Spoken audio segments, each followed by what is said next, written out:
તો વિકેટ બોલાઈ નથી બધાને. આપણી વાડીની ઓછો આ મારા સાહેબ હા પણ આ ફૂલ પાણી આવે ને તને ઘા કરી દેવાનો છે હા એને ઘા કરી દીધો છે જાય પાણીમાં વાડીને ઘા કરી દેવાનો અંદર મેં એને ઘા કરી દેવાનો છે તો નીકળો તું અરે ઢસામ ભૂકા બોલાય નાખ્યો હાલો ભાઈ રામે રામ જાયું હો આવે આમ જાવ ને શમશાન ઉતાર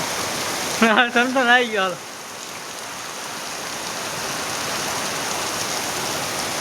શેઠે આવી ગયા હાલો વાદળા બાદળા ઉતાર લે આમ વાદળા કેવો દે હા અરે બહુ જબર પવન નીકળ્યો છે આપણે લઈ જાય પાણી આગળ આમના